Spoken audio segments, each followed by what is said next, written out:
Yo, what up? What up? What up? Oh, I got my shit on backwards. Oh my Oh God. There no, we we go. got it. We got it. Yeah, what Let's up? do What up? What up? What up? What up? What up? Hey, man. Good day to you all. Good life to you all.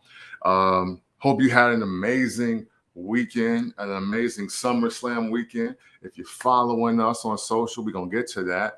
You might have seen us outside in the real way. So, without further ado, because there's no need for me to keep talking, it is time for the first Black Champ podcast. And I'm Camp from the Port. And I'm JR Bang. Make sure you rate, like, subscribe, download, wherever you get your favorite podcast. Yeah. Go ahead and cop the merch. Follow us, fbc.pod, fbc_pod. My voice is raspy because I've been using it all weekend. Yeah, man. We got to talk about that, of course. Yeah, You know that what I'm was saying? unexpected. Yeah. We were working. So for those who were down in Nashville for SummerSlam weekend, it was a WWE SummerSlam party bus. And we went from being on the party bus to Well, you know what? Let's set it up right. Let me set my co-host and counterpart out right. Because the most important thing to remember, y'all, is that this is the first time that the first Black Champ podcast has been to a premium live event. Yeah. In 5 years together. Like, now we've been to events, but not a premium live event. Yes, and definitely not together as a cohesive unit. Like, you might have seen us at SmackDown in Indianapolis. You might have seen it as Raw. In the Wild Wild West. Yeah, too bad we got the music back for Wild Wild West. If we had it on here, it'd be super dope. You gonna throw the other joint on? Yeah, we got merch for days too, man. Shout out to the incredible Krista Hayes, making sure that our experience was also enhanced by here. So to set my guy up here right, okay. So our original plan was just, hey, Saturday, SummerSlam, we in the building, FBC pod. We also got a chance to, I got a chance to meet for the first time in real life, the homie Travell, aka Sniper Trey. You know what I'm saying? He let me pose with his belts. I wasn't ashamed to do it because the line was so long waiting to get the merch of my own. That line was long. It's long as hell. But we were only going to just really go in and do our thing on Saturday. Get a call. WWE. There's a WWE rap party bus. And hey, they down in Broadway, where we at? We over here by 5th and Broadway. We had to meet them up there, and all of a sudden we go from just taking pictures of the bus, hopping on the bus real quick, getting the hat in which Bang had just showed you a minute ago, and we had some lays, you know what I'm saying? You know what I mean? We get laid in real life too. Don't ever get it fucked up. That's true. But we ended up taking a little trip. So I was like, oh, okay. I'm thinking, this is just me. And now I'm veering off of just me here. I'm thinking that we are just getting a quick little tour of Broadway. I'm like, yeah, this beat walking for a minute. We'll take a little lap around. Yeah, and I'm fat, cool. So I wasn't really trying to walk, but we're getting that late. Yeah. So, but then we happened to pull up at the Wild Horse Saloon on off of Broadway. I think it was 4th and Broadway. Yeah, that's where we were. It was also the spot where the Undertaker was supposed to be later that night. And then before you know it, theme music starts playing, and we are tasked with giving out merch and prizes. Yeah, asking trivia questions. Yeah, too, and some of them.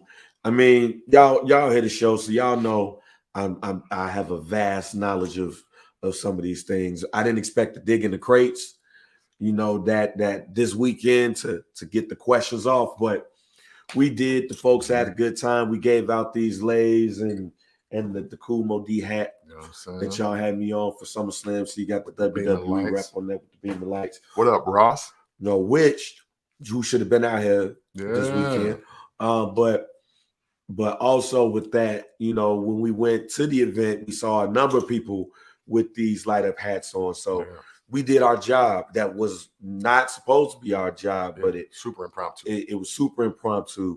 But we had the first Black Champ gear on, so hopefully people saw that. They did see that at the airport, though. Yeah, there's a couple of people that saw me at the airport was like, "The fuck is first Black Champ?" They was white. Yeah, of course. You know what I'm saying? It was like, we're still in the red state. Yeah, it was still the red state. So like, oh, what does that mean to me? Yeah, but yeah, it was super dope. Yes. Shouts out to Trey, who I'm glad that he's here because he actually explained how he disappeared. Because we turned around, and he was gone. Yeah, like I literally was like, "Hey, yo," I was like, "Hey, yo, Trey, were you?" Oh, well, all right. I bet. Like he was gone. It was funny because it was like, I went to SummerSlam. I'm out. We didn't get to shake up or nothing, but it was a lot of people around, and I'm making fun of you. But you did like, it was like we saw your back. It was like seeing Doughboy. Yeah. And he just disappeared. And 2 weeks later, he was murdered. I'm like, 2 weeks, damn. But nah, man, it was definitely a fun time. Travell did say somebody got knocked out. Yeah. On 4th and Broadway. He did say that when we first rolled up. Yeah. When we first pulled up. I missed that. I'm mad that I missed that.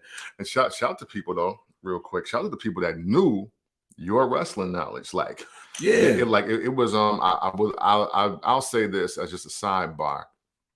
Being on 4th and Broadway, outside the Wild Horse Saloon, SummerSlam weekend, which was also where one of the superstores was. A lot of people outside, like they knew the old wrestling shit. It wasn't just a bunch of new fans that only know maybe tables, ladders, and chairs till now. Like they really knew. Like we dug in the crates, 80s, 90s. Yeah, I asked one question around The Undertaker versus The Undertaker, but who was the other Undertaker? And some bald white dudes, primetime Bradley. Like, there we go. Like, get you a lay, fam. Yeah, we gotta give him something. We gotta give him something. So it was that day was an overall good day. It was the first day there, and didn't expect to do all of that. Yeah. But it was fun interacting and everything. They invited us back. Yeah. We wasn't gonna make it, but it was dope, and we made an impact. You know what I'm saying? So that was good there. Then SummerSlam. SummerSlam, man. SummerSlam, the first SummerSlam I've been to live. You know what I'm saying? The first SummerSlam that was in now my home city. So that was just to be in that atmosphere was enough for me. So that was kind of cool. I ran into a couple snafus, and maybe we can tell our own personal stories throughout the show. Because SummerSlam, when you go into a premium live event, there's more than meets the eye, even in what you see on the network. So we had pretty decent seats. You know what I'm saying? I'd rather be where we were than the back of the floor. You know what I'm saying? That 100 section is low. I was glad to be where we were. I think shouts out to Ahevani. He was out here. I think he was on the floor. But I was good where we was at because you see the screen, you see the screen behind us, and you still could see the ring. Because it was funny because I told Travell, Samantha, the ring announcer. Oh yeah. I was like, you could tell she fine and from where we at. Right. Shouts out to Ricochet. Because the angle from where we were at looked great. Yeah. So shouts out to Ricochet from there. And then plus I like atmosphere. Yeah. Right. In some cases, I like atmosphere over premium seating. Oh yeah. I'm not saying that the seats weren't premium because they were. But it's when you have both of them, and you happy because you can't be at these events and be around lanes. Yeah, yeah.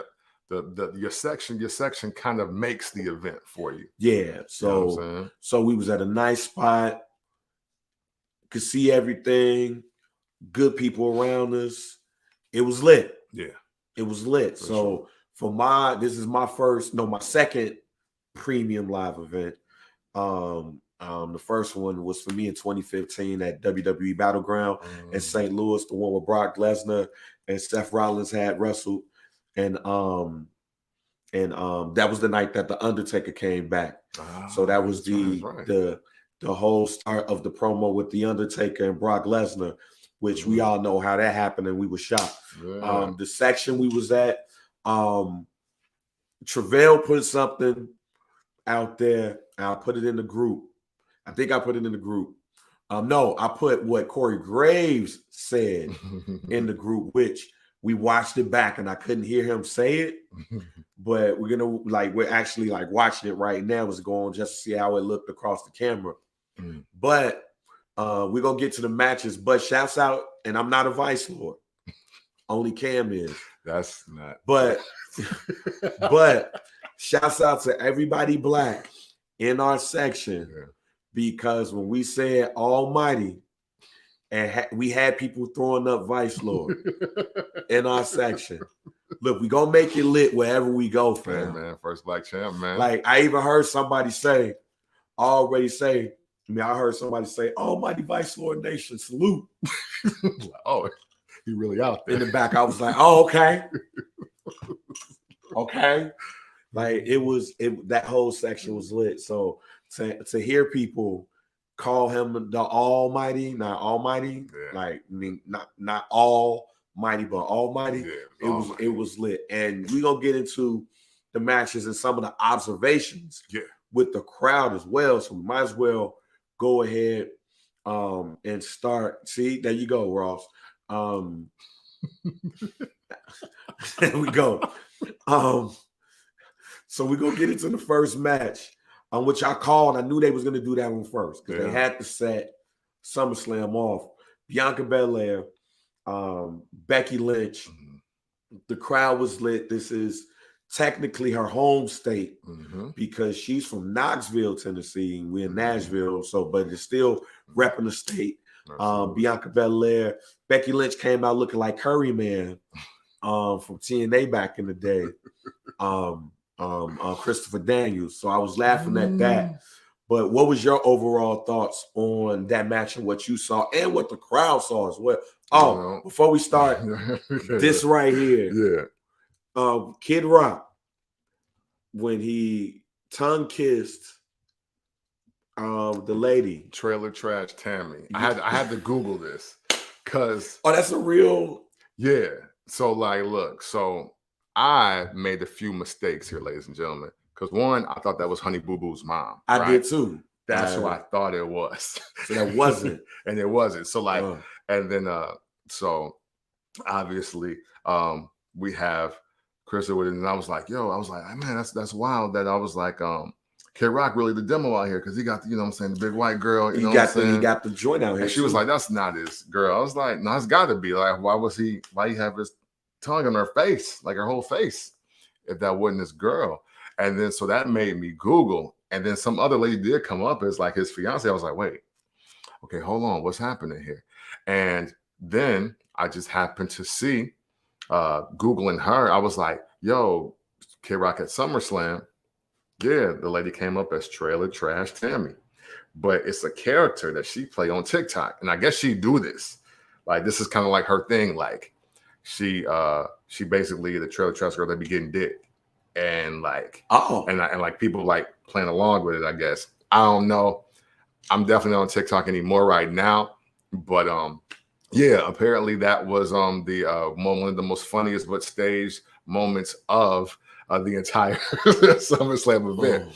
But yeah, it totally threw me off. And I was just like, no, you know what? I've seen that dynamic. If you've been to Nashville, and no disrespect to anybody that love who they want to love. I'm not saying anything about you in particular, but you do see couples just like that in Nashville. Like, they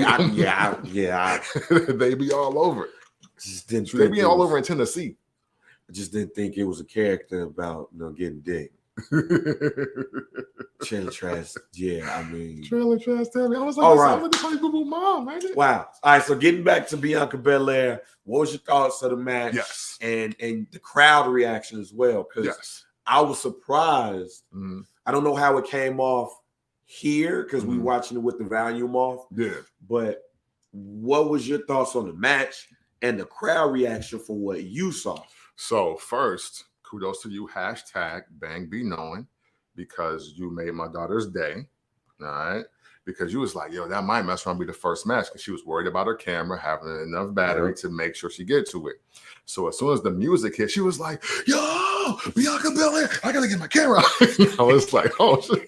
I was like, you was like, yo, see, I called it. I was like, yeah, hey, it was like the whole row was happy now.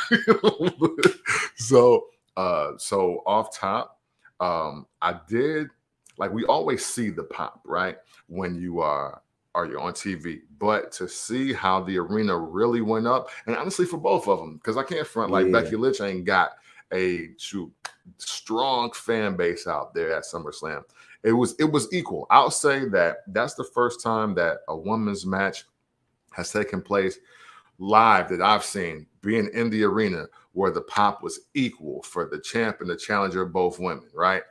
The match, I think, especially when you look at the card, because I'm going to speak reflectively, no better way to start the show than with both of those ladies for the Raw Women's Championship.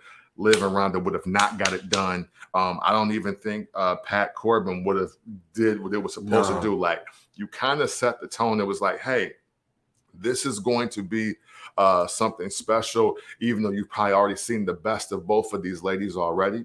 But that was a great way to kick off one of your marquee pay-per-view, SummerSlam. Yeah, I was kind of surprised about how mixed the reaction was with the two. But then had to talk with a white man. Listen to the pods the last couple of weeks. 18 to 34? Yes. Because me and Kemp had the conversation here where I said that it's easy to boo Bianca Belair. Yeah. Because she's black. Yeah. You will always have the built-in excuse in you. You ain't gonna say it outwardly, but it's harder to boo the white person than it is the black one. It is what it is. And me and Travell had the conversation with Buddy, and he was like, you know what? I gotta go with Big Time Bex here. And I said, I know. Don't even worry about it. You like them both. But if you had to choose, it's ingrained in you. White guys, 18 to 34, it's ingrained in you to choose the white person. For sure. Just like it's ingrained in us to choose the black person. Yeah. You don't go unless they get on your nerves. You watching Wheel of Fortune or Family Feud, you picking the black team. Yeah. Unless the black team are lames. Yeah. That's it. That's it. But one thing I noticed about myself, by the time we got to the middle of it, I was like, man, I really got up on my seat for all the minorities that are black and brown tonight. And you stayed for the rest. My brother. But the match to me was dope. And if this is a true finale, at least for now, then I think it went off well. I was wondering about the ending, how it was going to end. It was a couple of mishaps. You could tell that Bianca Belair dropped Becky on her shoulder. That shit was red for the rest of the match. You could tell she was favorite. I don't think that was just, acting kayfabe type shit. No, I think her shoulder was hurting. But not on purpose or anything like that. It was you could tell that those two have amazing chemistry in the ring. Like, so to see it end the way that it ended, because I was talking to people in the crowd, it's like, this is 50-50 to me, because they both got get back here. You got the WrestleMania get back for Becky Lynch, but you also got the 26 seconds. And I totally blanked when we did the predictions last week. Okay. And I said that Becky Lynch was going to win. I totally blanked where we were at. It's like, especially if it's the first match on the card. Becky Lynch can't win this match. You can't start off this and give Becky Lynch the win, because it will kill the crowd in the beginning. So I think they did the right thing with giving Bianca Belair the win. So that was dope. Travell, that I was getting to that Spanish fly off the second rope. The sequence to end the match with the Spanish fly going into her finisher was dope. The ending of it caught everybody by surprise. Yeah. Well, part of it caught everybody by surprise, because I think everybody in the arena had a feeling that Bayley was going to show up. But when Dakota Kai showed up, if you was in the crowd, if you were not thinking, you would think that nobody knew who she was. But everybody was like, damn, did she get fired? Did she get let go like a couple of months ago? Right. And then when Io Shihari, now Io Sky, popped out, it was like, okay, it's go time. Yeah. Because especially for her, because I've said it on this podcast, how she's probably the best wrestler in the company, not on the main roster. So with Dakota Kai, it was like, oh shit, did she get fired? Okay, she back. I wonder what this is gonna be. But when Io came out, the crowd was like, oh shit. So you thinking she about to get her ass beat? We was wondering how the face turn was gonna happen. It looks like the face turn happens with her protecting Bianca Belair from getting her ass beat. So I even said it once that segment was done. I think we found our new women's tag team champs. Because I believe now, seeing them two together, that Dakota and Io will be the next WWE Women's Tag Team Champions. That's not even a hot take for me. That's not even a guarantee. That's how much I think that's going to happen. So I'm not even going to waste that on that. You're looking at your new tag team champions. And I'm interested to see how that looks with Triple H being in the fold more than Vince. Because I think Vince never gave a fuck about those titles. Oh, no. And I was shocked that they even brought them back out. But with the women's movement and everything, I understood. But Vince didn't care about them tag team joints in the 80s when the Jumping Bomb Angels was going up against the Glamour Girls. So you going to bring them back? That's why I don't think it was really anything it wasn't no consistency with the belts. I'm interested to see what Triple H is going to do with the consistency when it comes to those belts when they bring them back up. Because what's also interesting is you have a 4-way women's match for the NXT Women's Tag Team Champs. Now here's my guarantee. Okay. If Toxic Attraction does not become the 3-time NXT Tag Team Champions, they're going to the main roster as well. Okay. Which makes logical sense. And that's, with obviously with Vince out, Paul in, NXT 2.0, obviously going to get some sort of a facelift in some respects. I'm not saying that it's definitely going to go back to what it was before they added the the psychedelic colors and all of that, but a shift is going to happen. And I think a lot of the people that were expected to get that call up almost immediately over the last 3 years, you'll probably see them now. And what a hell of a homecoming that could be for, or not homecoming, I guess, but return that could be for Mandy Rose. Yeah. You know what I'm saying? Because I always thought Mandy Rose was going to be to SmackDown what she is to NXT. So this would all make sense to me. And so we're going to see what happened. Let's go ahead and move on to the second match. Logan Paul versus The Miz. Logan Paul should not be a face. No. But for one night, only your first match. Let's get it. The Miz with Tommaso Ciampa and Maurice. Shouts out to Ciampa for getting money. Yeah. Because the Miz jacket and his wrestling outfit was the best that has looked since he's been in the WWE. Yeah, no, facts. I was like, oh, homie getting money now. It's lit. Right. The crowd, most notably the men that popped when they saw Maurice. Oh, yeah. There was not one dude in the arena that wasn't like, God damn. So you got that match. I'll kick this one off. I said to a couple of the people in front of us, give Logan Paul a year. Give Logan Paul a year. If he's serious about this, you give him a year, he's going to be okay. And this match to me proved it. That frog splash off the top rope to the announcer table was a clean frog splash.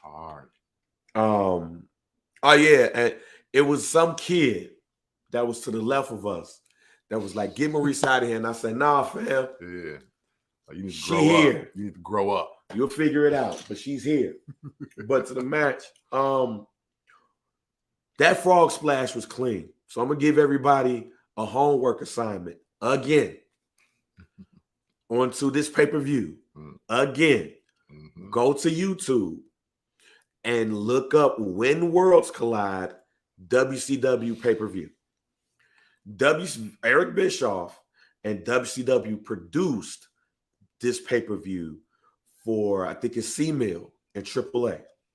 One of the, or both of them. It was one of both of them. I can't remember off the top.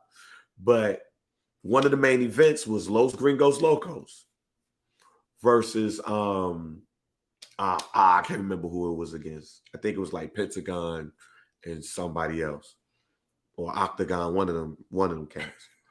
But Eddie Guerrero and Art Barr was a tag team. Los Gringos Locos. Look at Art Barr's Frog Splash, not Eddie Guerrero, because Eddie Guerrero's finisher was the Gory Special. Art Barr introduced Eddie Guerrero to the Frog Splash. The Frog Splash that Logan Paul does is reminiscent to Art Barr's, which was very, very, very clean. Watch that pay-per-view, because to me, it's still the best non-WCW WWE pay-per-view that I've ever seen. And it's a top 5 pay-per-view. Just when you look at the people where they were, like a Chris Jericho and a Louis Spicoli, who was Madonna's boyfriend, a Pegasus Kid. I'll say Pegasus Kid and not his government name, because I don't want nobody getting mad at me and tweet me. But like Eddie Guerrero, Conan, and Art Barr and Eddie Guerrero were supposed to go to WCW, but maybe a week or two after that pay-per-view, Art Barr died. So watch that pay-per-view. Watch Art Barr's Frog Splash. That's what Logan Paul's Frog Splash remind me of. It was clean. You can still see some things with Telegraph, but you're supposed to when it comes to somebody like him. But it was lit. Logan Paul did his thing, and give him a year. I think he's gonna be nice.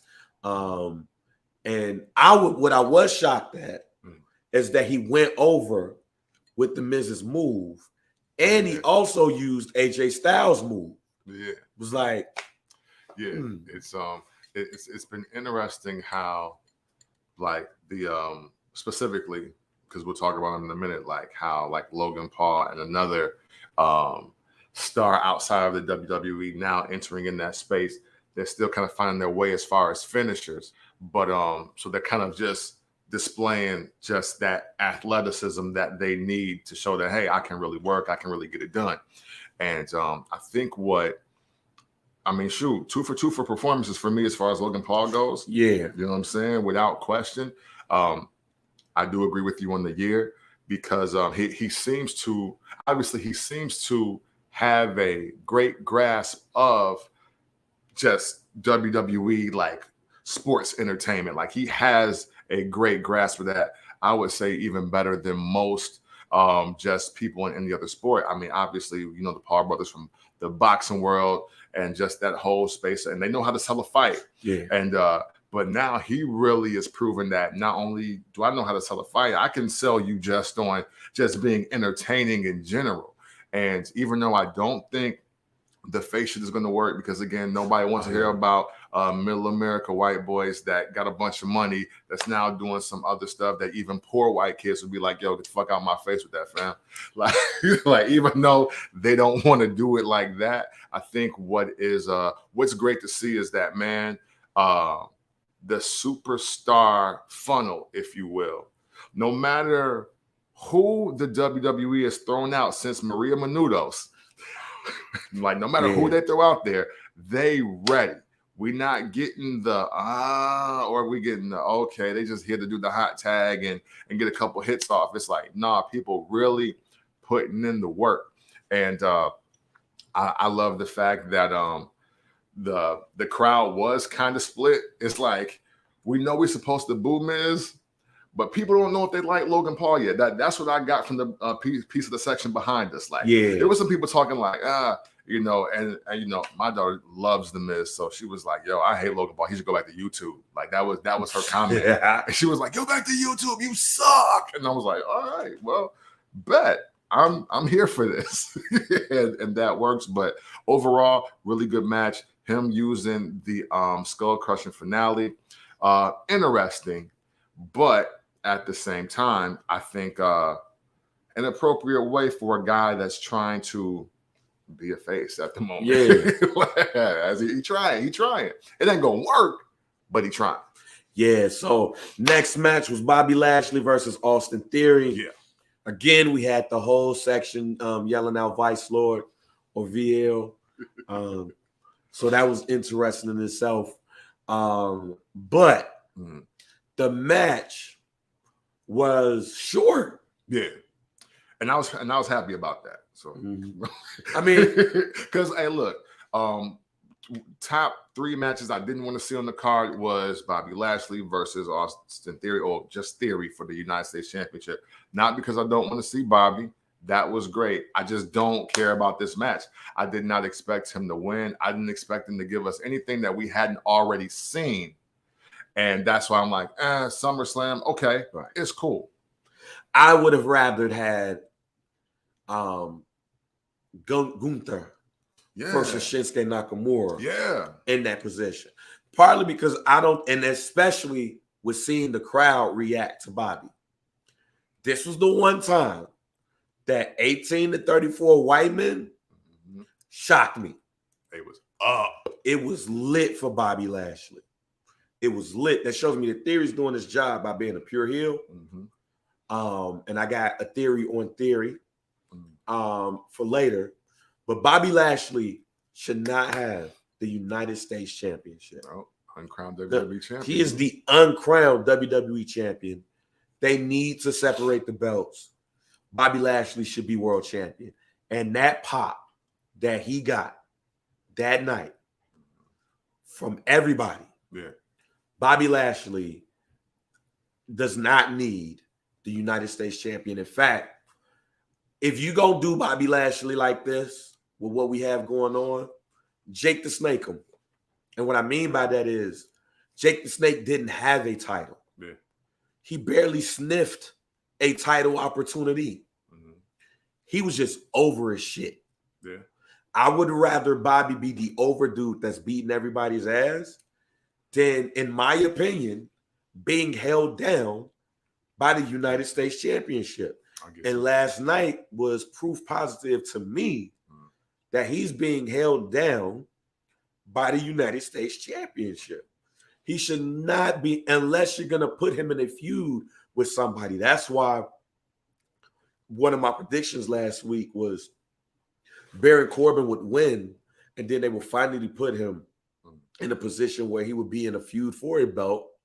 So it'll be him versus Bobby Lashley for the United States Championship. That I would be cool with. But him being in a feud with Theory and then looking at it with, we'll talk about Baron a little bit later, or Happy a little bit later. But who is a person on this roster, on the Raw roster right now, based off what we're seeing, that will be a quality opponent for Bobby Lashley for the United States Championship? See, and to your point, the asterisk is the United States Championship because it should be Seth Rollins. but Seth Rollins versus Bobby Lashley is not U.S. title feud. That's WWE Championship feud. Like that's what it's for. Him and Riddle already did the U.S. title, and Riddle won it. Yeah. So, man, and now that he's super face, there's not really. I mean, unless, okay, hear me out. Because I think he still needs the rub, because I do kind of want to go in on them later. Damian Priest. But see, cool with that. But they lost tonight. Right. So that's why. Because the person that pops in my mind is AJ Styles. But AJ Styles is face. Yeah, and again, Bobby Lashley, AJ Styles is not United States champion feud. Bingo. This is why he don't need that belt. Yeah. Because anybody we put him with, Kevin Owens is not a Kevin Owens. After what we saw last night with the promo and I don't know if it showed up here. I don't know if they showed it on TV on the show. Right. But if you were there though. But if you was there in the arena, it was a long. Matter of fact, they didn't, because we didn't see it. Right. There was a long vignette for Kevin Owens. Yeah. And it was a long vignette for Charlotte Flair. Yep. Kevin Owens ain't U.S. championship worthy in this case. Nah. He's top of the card. Mm-hmm. And if he's not going to be in a world championship situation, he, Bobby Lashley, AJ Styles don't need to be in any feud with the mid-card belt. Right. You need mid-carders to fill out that spot. Yeah. Nobody we're naming are going to be mid-carders. Yeah. That's why I'm interested to see what happens on Monday. If they call up 1 to 2 people for Raw and 1 to 2 people for SmackDown, and maybe get that belt off of. Bobby Lashley don't need that belt. Yeah. Kevin Owens don't need that belt. Seth don't need that belt. AJ Styles don't need that belt. Finn Balor does not need that belt. No. Matter of fact, you know who? Go ahead. I was gonna say, you know who need the belt, and I'm not even joking. And I don't even know how they're gonna do it. And I'm not saying this as I want to see it, but I'm just trying to coincide because I agree with Bank here, and I'm just thinking about that Raw roster. You know who need the belt? Dominic Mysterio. Because he's the guy that obviously on the learning curve, ain't nobody's come to see motherfucking Dominic Mysterio right now. Ain't nobody like, oh, yo, I came to see him. I didn't see no kids saying, oh, God, Dominic. That didn't happen. Yeah. But him and with that belt, some way or another, whether it's through a tournament, battle royal, like whatever, that belt benefits him more than anybody because it will legitimize him as more than Ray's son, who's pretty good right now. Man, you know who need that belt more? Who's more after last night? Okay. Who's more deserving of that belt than anybody? Who's that? Rhea Ripley. hey, listen. Hey, the faction don't move without her. We're going to get into that. Oh, we're going to get in. Yes, we are going to get into that. However, yeah, the same thing that you felt with the Bobby Lashley joint. Right. There was a match that didn't need to happen. I would have definitely put Gunther versus Shinsuke Nakamura in that place. And also I believe that Gunther needs to be in a bigger spot. Yeah, for sure. I think he's going to do with the IC belt what they need to do with the US belt. Yeah. Or just merge them bitches. Yeah. Make the Intercontinental the main mid-card belt, and we go from there. And that match would have been better. Yeah. And even though Bang calls me racist when we refer to this section of the earth, I will say that even though the former NXT UK champion is now the Intercontinental champion, it feels like it makes sense though, don't it? Like it just like, and we look, I know we all in our own ways at least respect to love Walter at the time. Walter. Now we got Gunther, right? But him being the Intercontinental champion still makes sense right now. Yeah. It wouldn't make sense for Sheamus to have it. Right. Or Drew McIntyre. They UK Euros, you know what I'm saying? I don't hate them. It's just, it makes sense for the dude that got have it right now. And to be honest, especially with the moving forward, if you will, of the new regime, because I do believe in your reset, and we saw pieces of it when they kicked off the show. I'm surprised those two were not on the show, especially with one of your more prestigious titles to the company not being on your marquee pay-per-view SummerSlam. Theory should have that United States belt and the Money in the Bank. Okay. And the Money in the Bank. Okay. He's somebody that I could see that have that. Okay. And Braun Breaker coming up and saying, hey, he would be a great U.S. champion. I want that belt. Yeah. My daddy used to have it. I think Rick Steiner had the U.S. belt too. But my uncle had that belt too. I want that belt. That's the belt that I want. Yeah. Theory versus Braun Breaker is something that I would have liked to see to fight for that belt. Put your ones up. We are at the main event as we watch it. So moving on. I was so mad that you couldn't see the joint like on the Tron. Like that's really just for TV. Oh yeah, that was. Yeah. So your ass was like, "Let me duck." I was like, "Yo," I was trying to get a picture of it. I was like, "Yo, dude, is that like a hologram or something that we can see here, or is it on the Tron?" Like, no, it was just the head of the table image. I was like, "Damn." We gonna skip past the Mysterios versus Judgment Day. Yeah. Well, no, we can speak on Judgment Day. No, that's why I was gonna go. We're gonna skip the match. Oh yeah, skip the match. But I mean, we all knew that was Edge. Seeing Edge come out like to this new age brew joint is dope too. It was like he didn't waste no time to get to the ring. Yeah. But what are your thoughts on Judgment Day really versus Edge? Because that's the other reason why I was like, nah, he don't need the U.S. Championship because they're about to be in a feud with a Hall of Famer. And second question to that is, how did Rhea Ripley look in not wrestling? Okay, bet.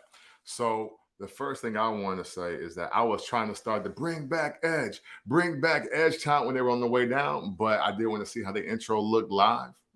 And then a couple people they lost, and like it was a young couple, two young couples in front of us also. It was like, yo, so who's Edge? And I was like, all right.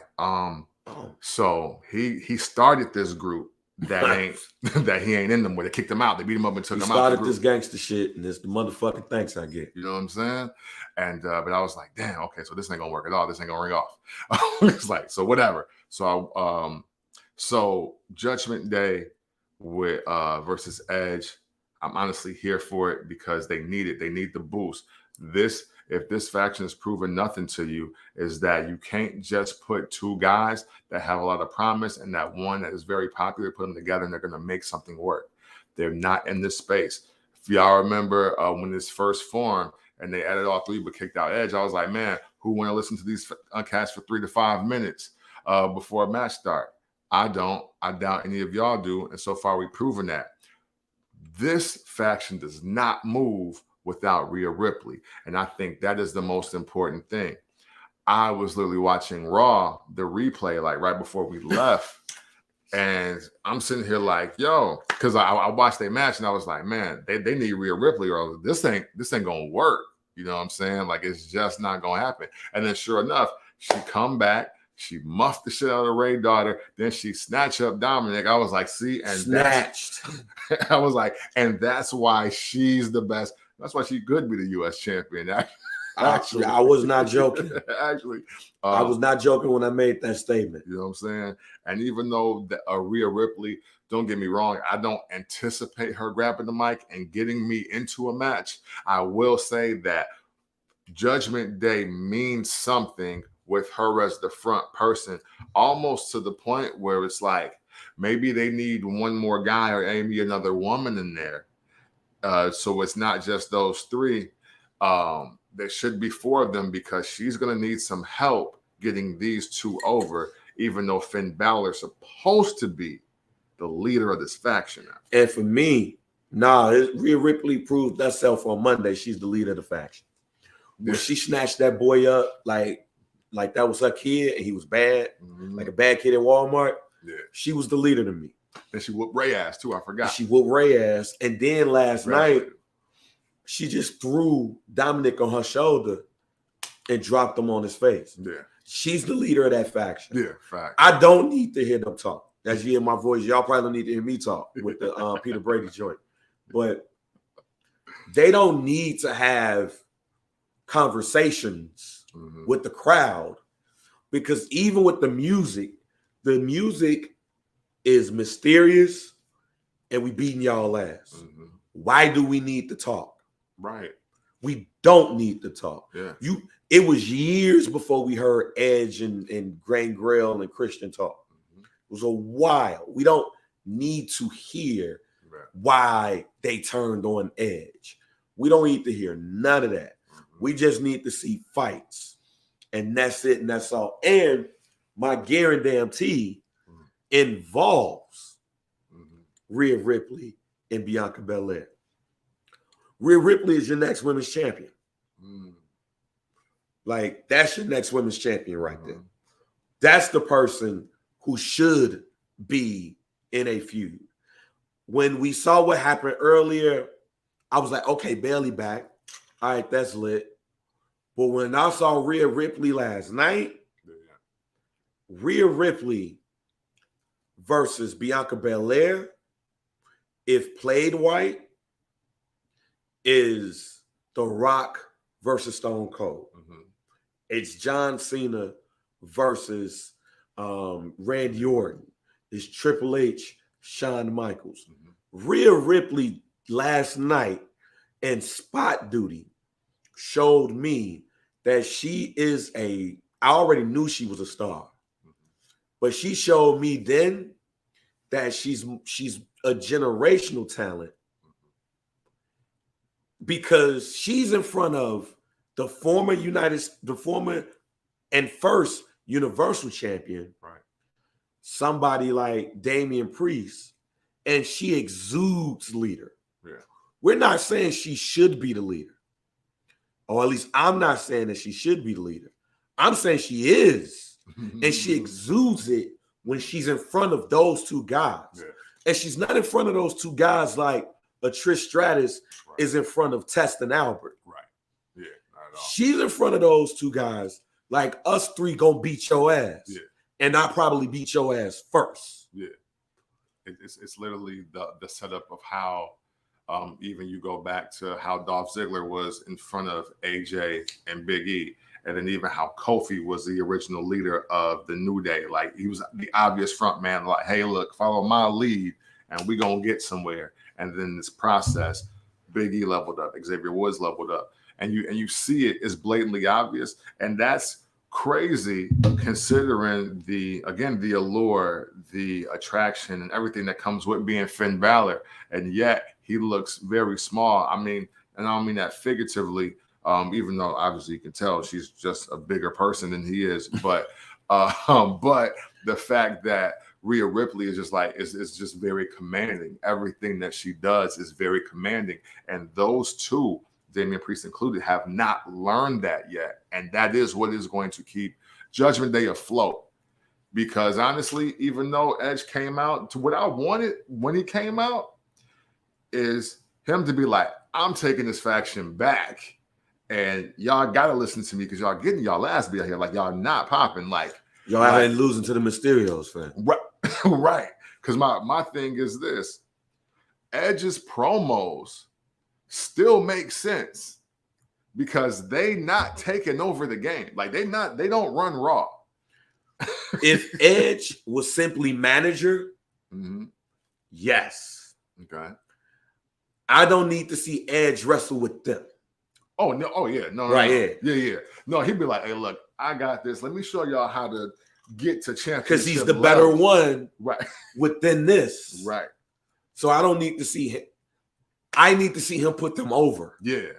See, the thing that would have made sense for this, I mean, obviously we know why the Judgment Day thing had fell apart so quickly early in the beginning. But the thing is, they supposed to be Hurt Business status when everybody had gold. Yeah. And been like, hey, yo, fam, we get it, but we don't need you now. We champs, we done ran shit. Like, this is what we do. But unfortunately, because of creative differences, we were unable to see that play out in a better way. So now Edge got to destroy what he built and take Rhea with him. But I'll say this, and it's only if it happens. I would love to see a Edge Finn Balor feud. Yeah. Because I think Finn Balor is the person who wins out here. I would love to see an Edge versus Finn Balor feud. I would love to see an Edge versus the Demon match. Don't know where that happens, but I would love to see, because see, in Japan, the Demon is just the Demon. Yeah. In the WWE, this is it's sports entertainment. So the Demon is much different. Even just the use of the term demon is much different. Absolutely. So when I see Finn Balor, I think of American Psycho. Yeah.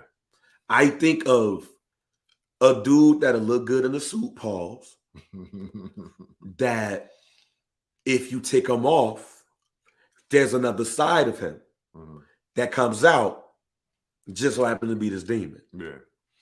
That's why if Finn Balor came out with the like suited and booted, calm, but I'll beat your ass. But you know what? I'm tired of losing. Well, I'm tired. Now you're getting on my nerves. Now the demon got to come out. I like that better than him wearing purple streaks and saying, Judgment Day is here. I don't want to hear that. With the purple head wrap in his pocket. Yeah, with the purple head wrap in his pocket. I'm straight on that. So yeah. And as far as the Mysterios go, I just want Dom to turn on his daddy. Like, to really do it. Because, see, Dom is now, even with the mullet, is now starting to remind me of Eddie Guerrero. That's why I even brought up the pay-per-view when Worlds Collided earlier. Because if you look at Eddie Guerrero with the American flag pants on,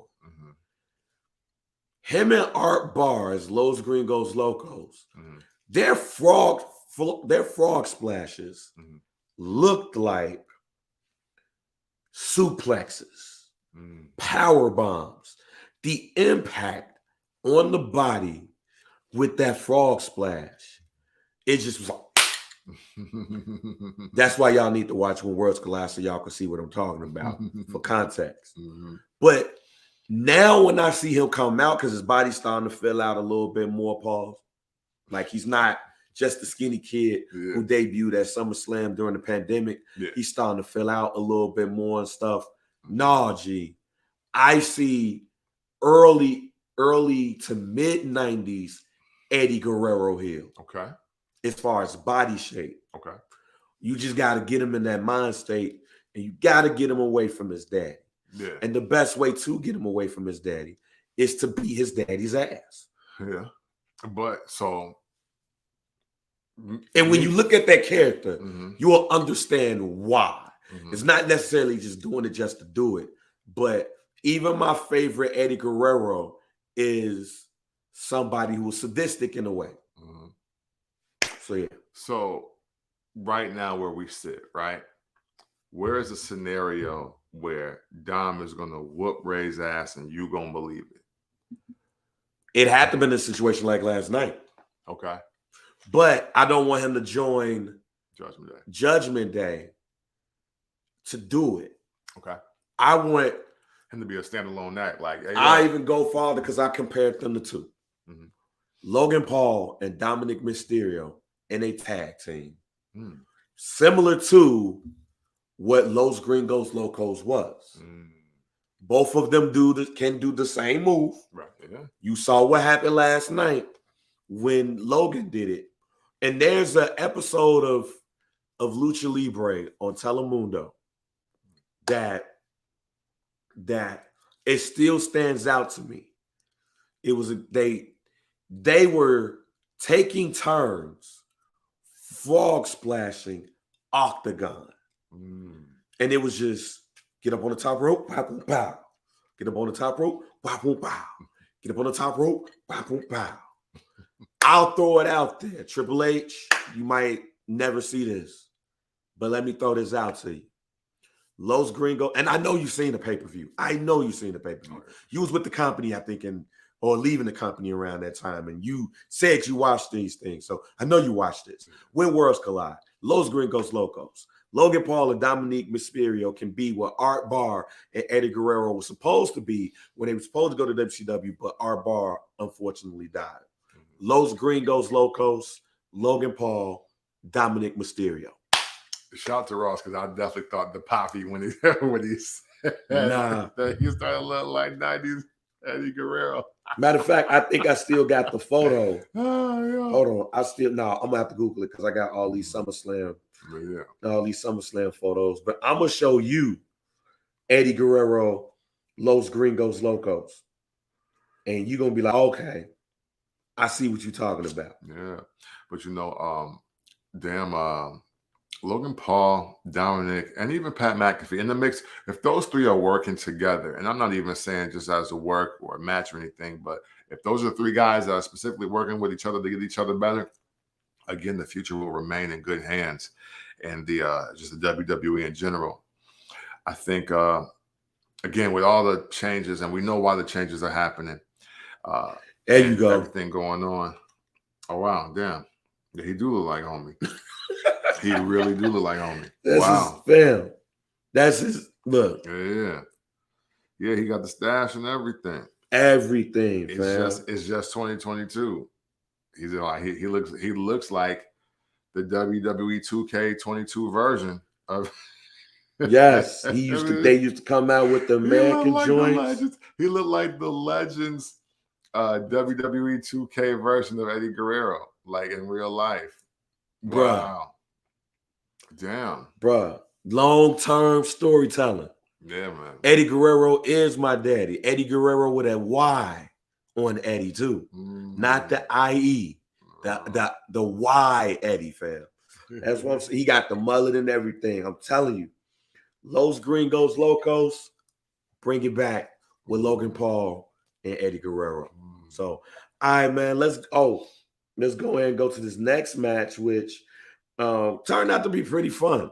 Pat McAfee and Happy Corbin. Yeah. A pretty fun match. Pat McAfee won. I was more interested at the event to hear Michael Cole.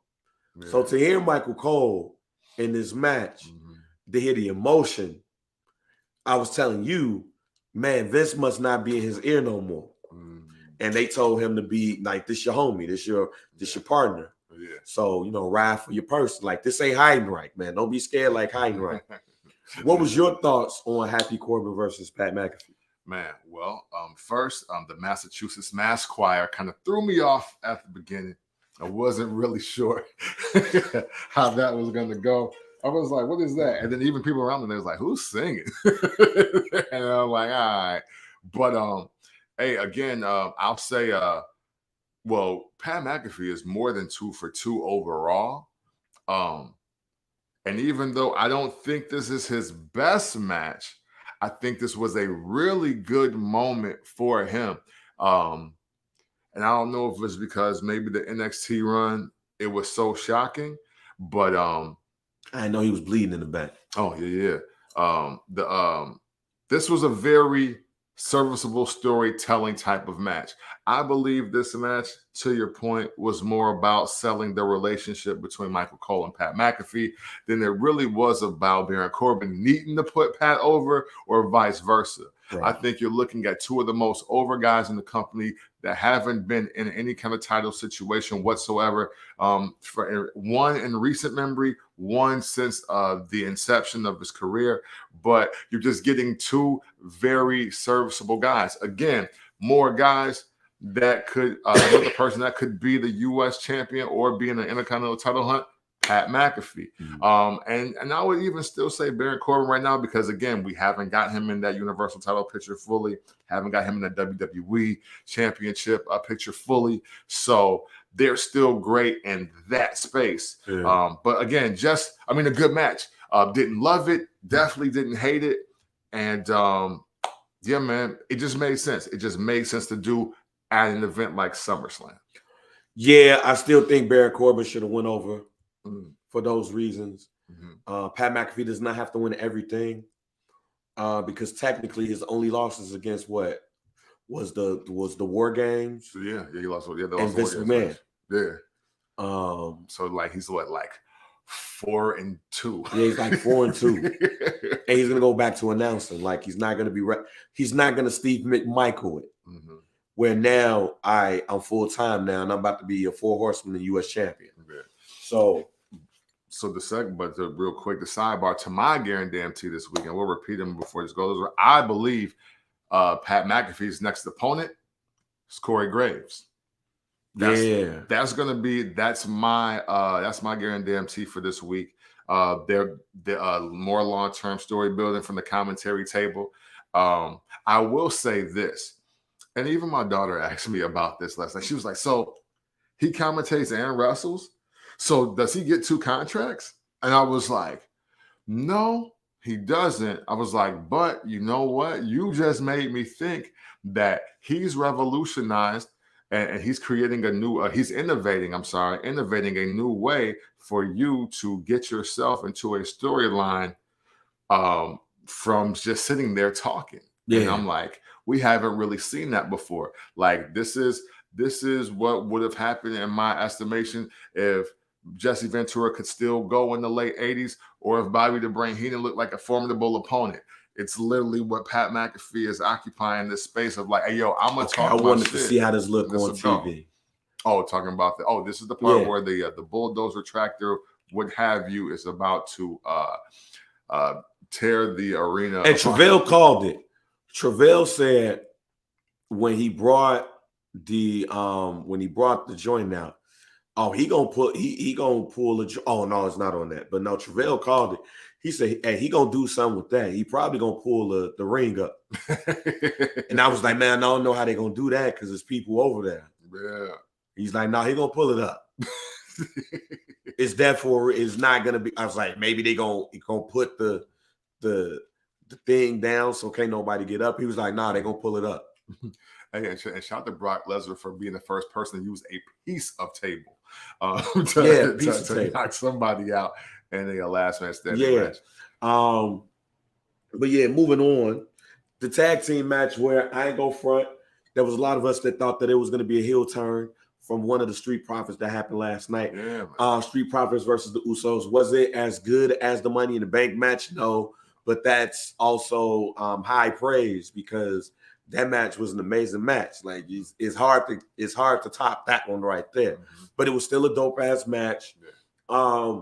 You saw a bit of a change in Montez Ford when he spoke to the referee. Got a bit aggressive. Double J. He got a bit aggressive right there. Mm-hmm. And that's when I was like, oh, they might turn him tonight. Yeah.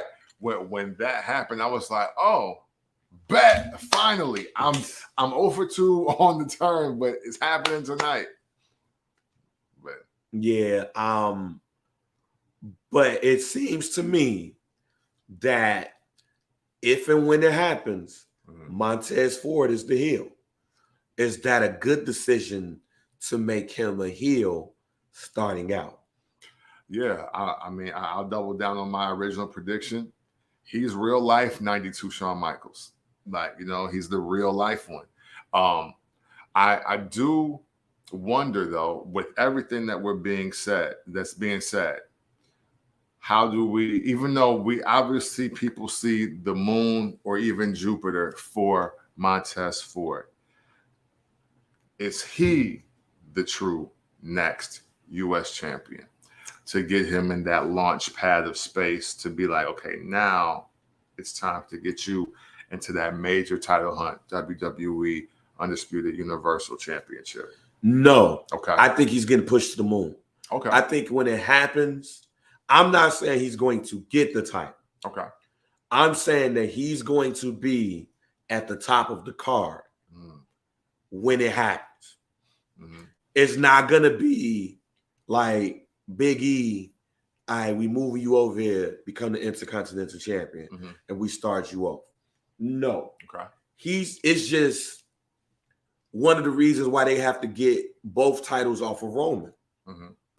Because you need that secondary world championship. Yeah. Because when you look at it now, the main event section is kind of filled with numerous people. Yeah. Roman Reigns, Drew McIntyre, Seth Rollins, Montez Ford. You really got to put Riddle in there too. Yeah. Even though he got his ass whooped quick. That's how much we need to talk about that. Right. It was really like too quick. Like, you want to fight, but like you want to fight, but well. So it was like everything was so quick with that, but you got to put Riddle in that. If Randy Orton does come back, you got to put Randy in that. But I also believe because of where he's at, 92 Shawn Michaels is the best way of putting it. And the reason why is, and while I also said it does not necessarily mean he wins the championship, but Shawn Michaels broke up with Marty Jannetty by Survivor Series. He was wrestling Bret Hart in a ladder match. Yeah. That he was SummerSlam or Survivor Series. Can't remember which one. That first Survivor Series, because it wouldn't. They had both titles, but it wasn't title for title. No. Are you talking about when they fought? They wasn't the main event, but they wrestled in a ladder match, and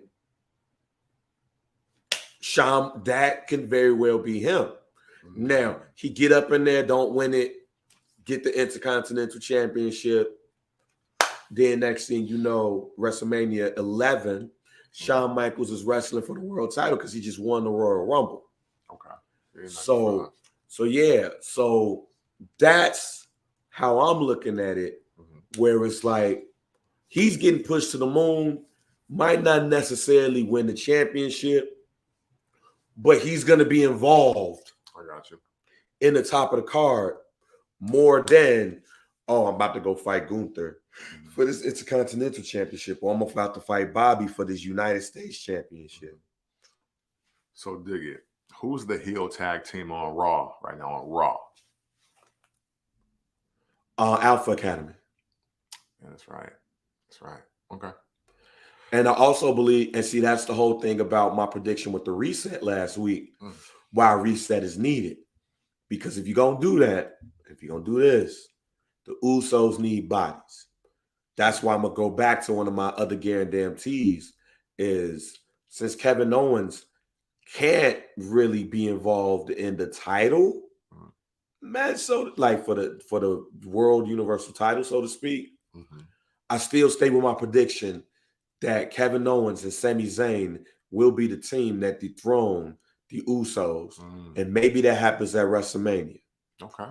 Because I don't see Roman Reigns losing this title anytime soon. Yeah. 1,000. I'm trying to pinpoint when that 1,000-day mark is, and I want to say it's either Royal Rumble or SummerSlam. I'm sorry, Royal Rumble or WrestleMania. I'm sorry, because he's today is 700, and obviously it's not 200 days left in this year, but does that 1,000th day come the week of WrestleMania? Or is it right before it? Because I do think, I guess this is like your bonus guarantee. Roman Reigns is getting that 1,000 days in.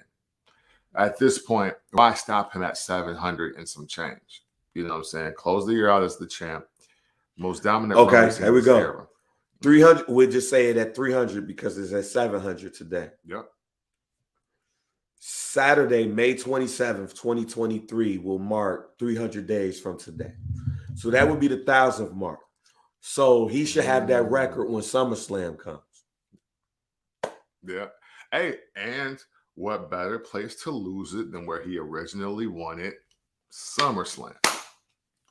So 300 days from now will be May 27th, 2023. So he would have broke Pedro Morales' record. Pedro? Of like, it's like 1061.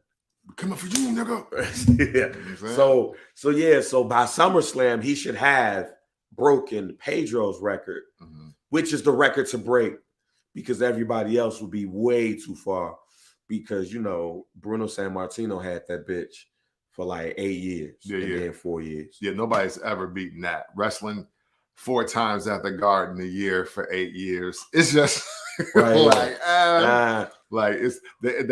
that's the real best CM Punk promo too, by the way. I talk about it over the last 5 years. You also worry about the pipe bomb. I want to find that episode of, I think it was Raw, where he was like, hey, he's like, when he was doing the countdown and seeing where he ranked amongst the top 10 of the longest running WWE championship holders, he was like, look, if I had to wrestle twice at the Garden for a year, I'd never lose this title. Right. And Pedro Morales' title reign is 1,027 days. Oh, yeah. 1,027 days. Look at that right on out of here. Yes. So if they're going that route, that's how we do it. Yo. When was Money in the Bank this year? What date? That shit was in May.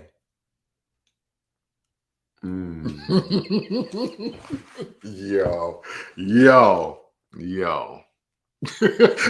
Speaking of, yeah, Theory running out again. Hey, listen.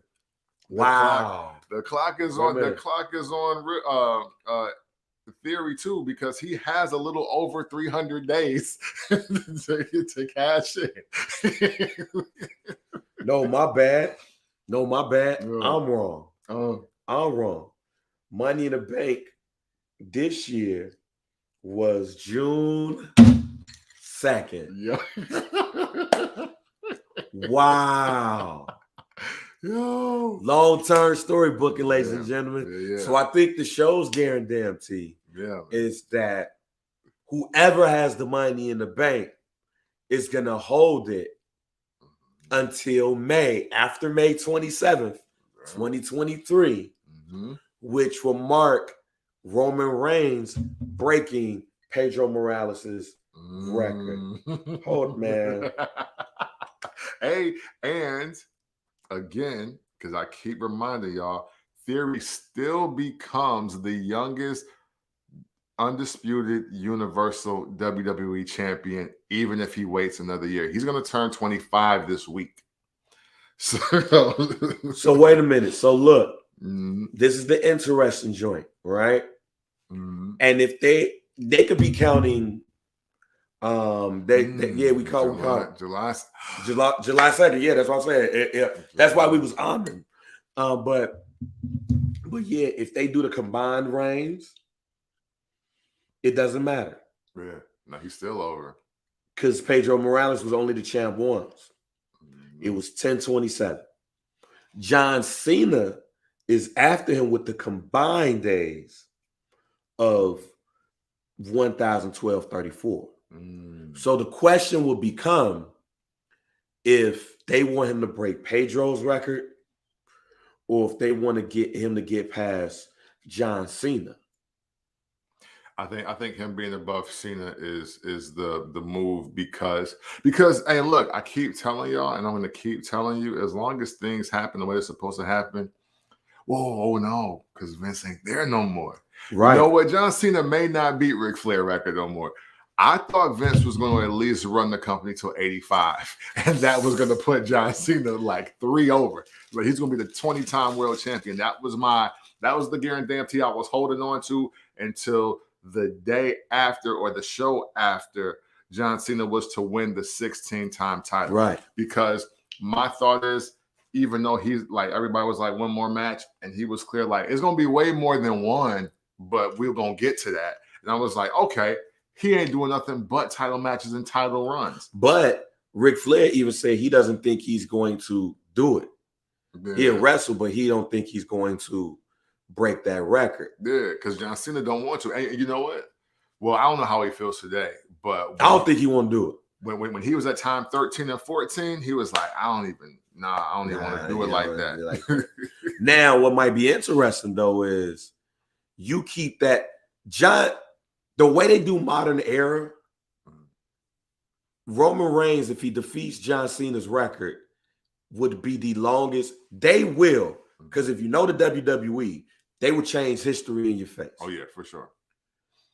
So it would be interesting if they get if he passes Pedro Morales, 1,027 days, if they will call John Cena the longest reign, hear me out, because this might go to your point.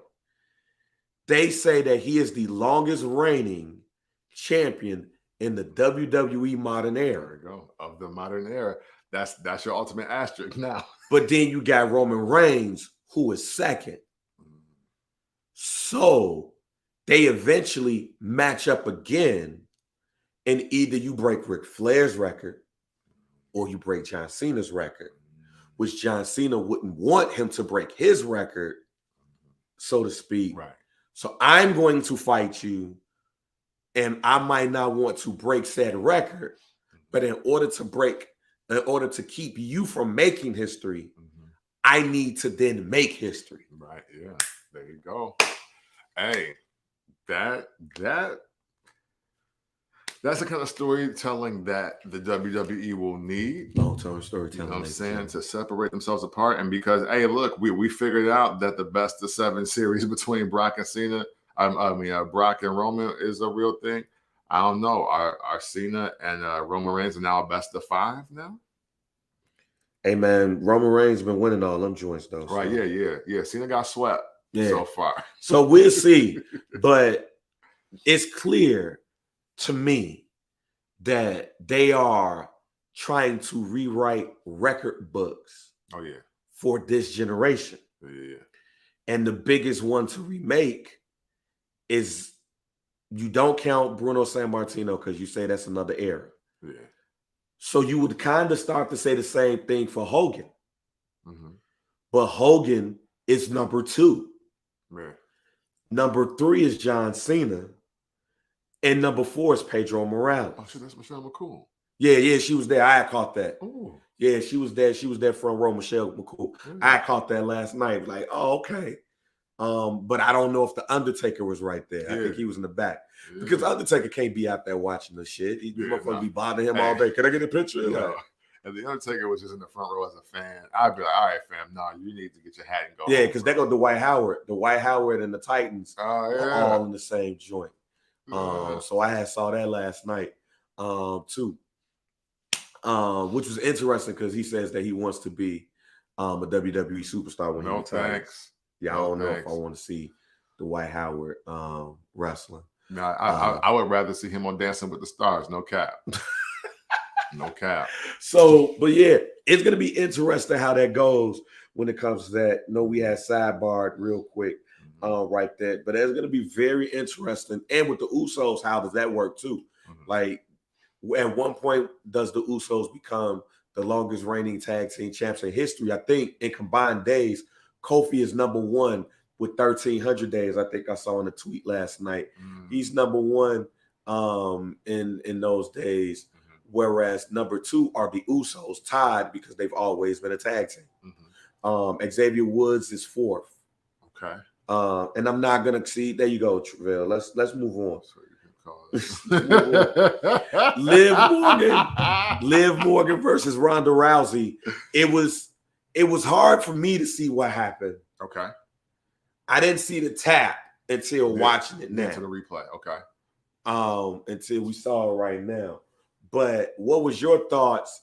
And did Liv look weak? Super weak. You know, even though I love to call out fake women's empowerment, I think the funniest thing of the night was how many women, white women, ages 18 to 34, that did not fuck with Liv Morgan. I had no idea that it was like, it is definitely a love or hate story. And I will say overall that the people do love her, but there is a certain demo that is not messing with Liv. But the demo that matters, because they're going to buy the most shirts, the most merch, and the most Funko Pops, minus my daughter, that is. Like, they love her, so she's going to keep rocking out. But yes, Liv Morgan looked extremely weak. She looked extremely lucky. And and unfortunately, she is now stalling the very powerful, esteemed, and successful SmackDown Women's Champion lineage. Like, the title is associated with Charlotte, with Bianca, with Sasha, with Bayley. And even though Bayley started off kind of weak, it turned the corner for her in a great way. The match went how it was supposed to go. What we got? Just so happens that another legend has passed away. Oh my God. Oh man, rest in peace, Bill Russell. Dang. Oh man, yeah, rest in peace, Bill Russell. The greatest. Hey, Brando. Breaking news, Brando time. Bill Russell was passed away. About to put it in the chat. Dang it, man. Yeah, R.I.P. to Bill Russell, man. Salute to number 6. But on to Liv, though, she looked extremely lucky. When the pin happened around me, and all the women are in my direct radius and circumference were like, wait, what? The match is over. Ronda was going to break her arm.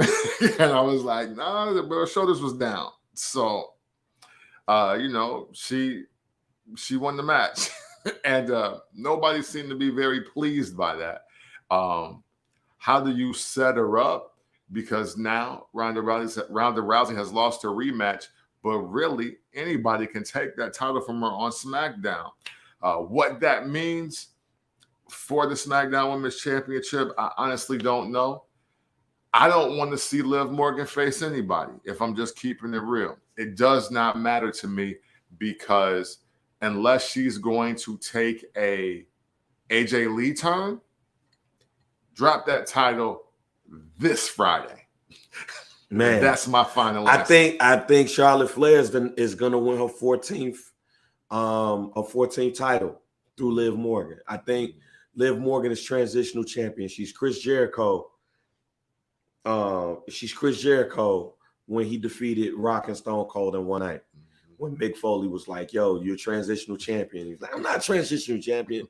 I also think it's an opportunity for Liv Morgan to go heel. And where we might be like, you know what? Nah.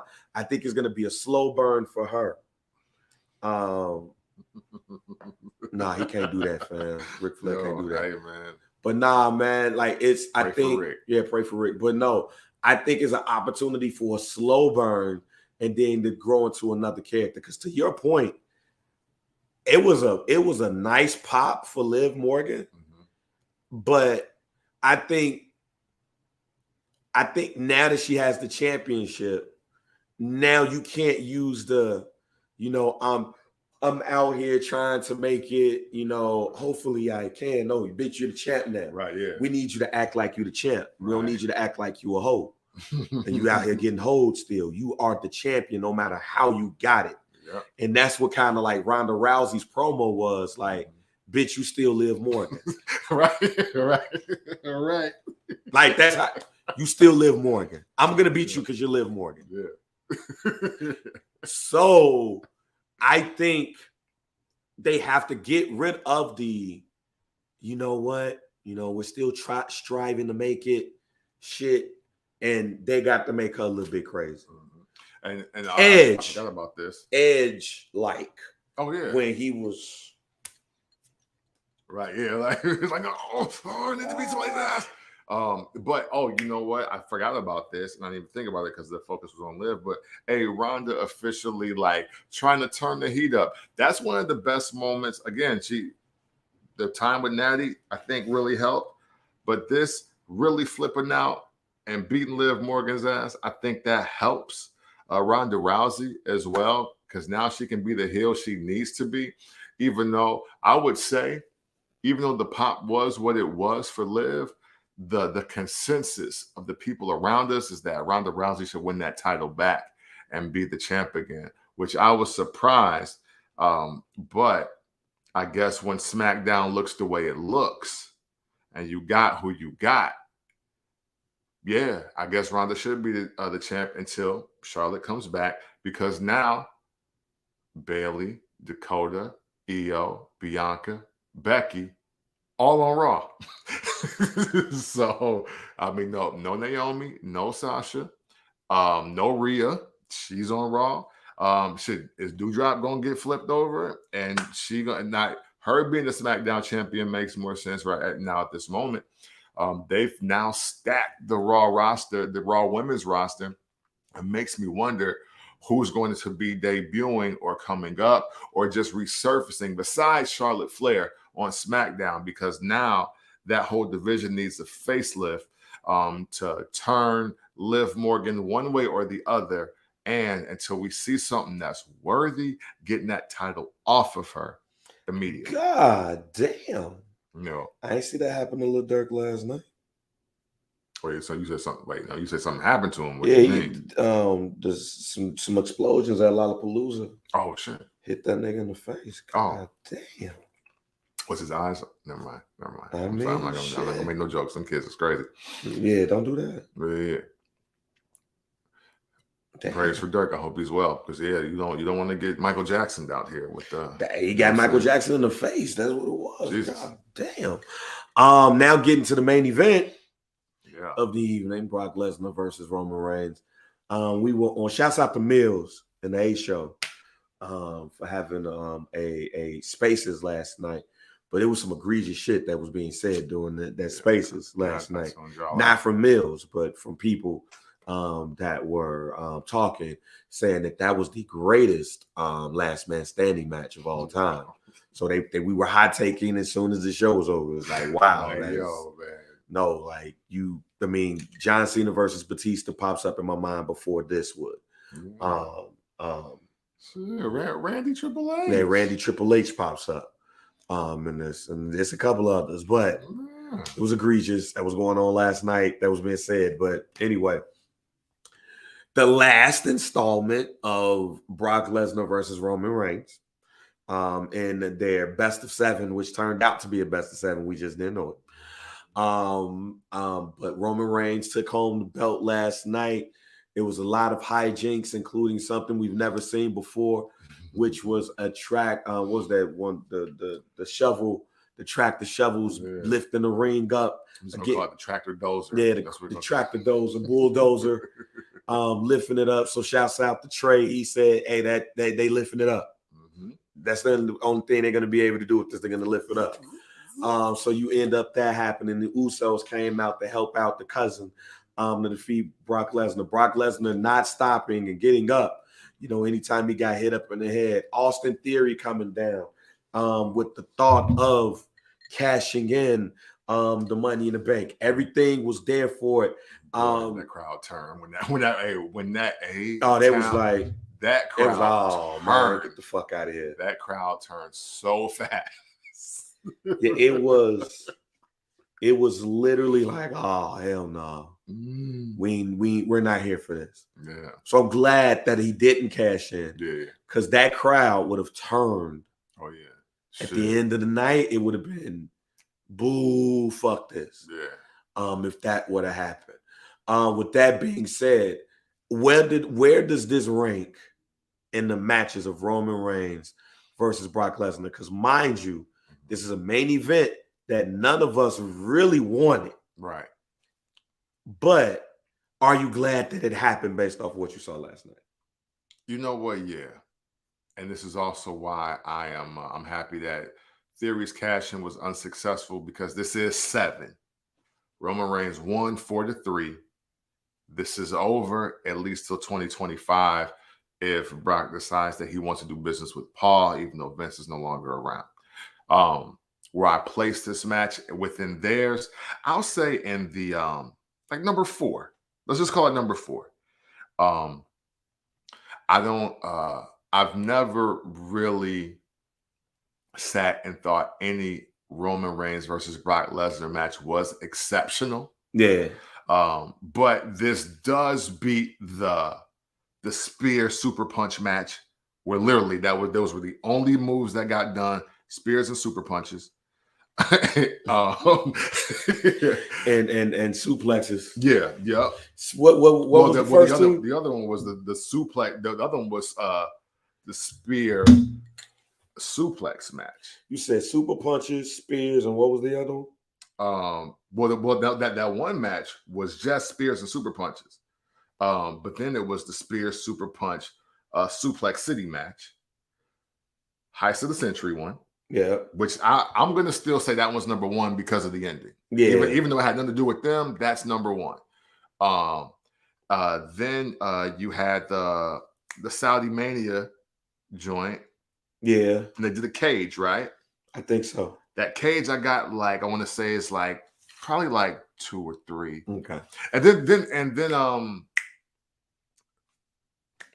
because of the return, I'll say the SummerSlam one that kicked this off, to where we were officially tired of seeing Brock and Roman Reigns, and then there's the match with wait, was that a 4-way with him, Samoa Joe, and Brock and Braun Strowman? Yeah.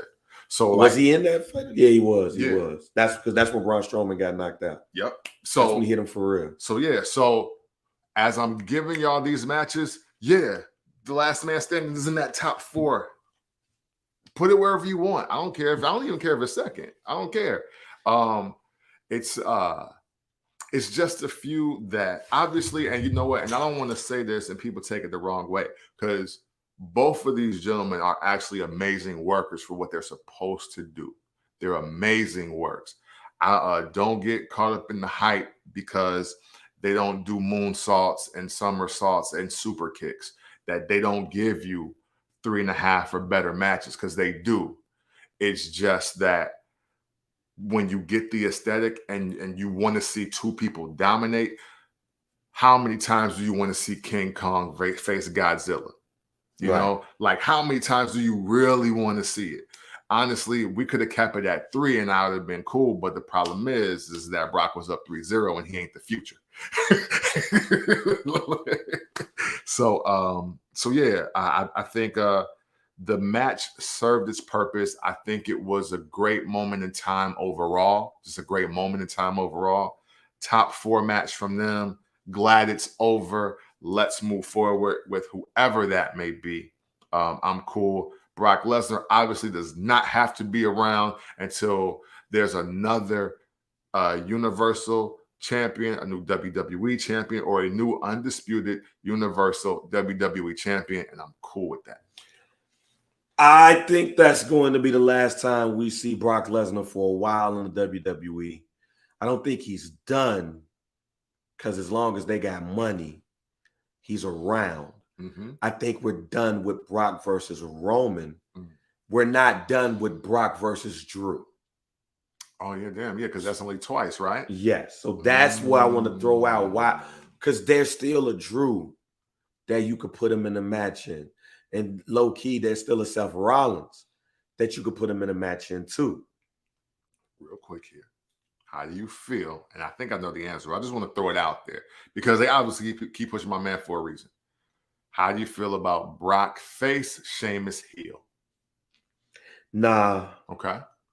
Nah. And no disrespect to Sheamus. Mm-hmm. And no disrespect intended. It's just me personally. Mm-hmm. I never saw him as a top guy. Okay. Never. I've always saw him as a high mid-carder guy. Okay. So now maybe if that would have happened when he was coming up, because you would have gave him that rub, but now no. Like low key, while he may have, and this is how much I feel about Bobby Lashley. Mm-hmm. He's up too. No matter what happened. Mm-hmm. He's up too. So no, I don't want to see him against Bobby Lashley. He's up.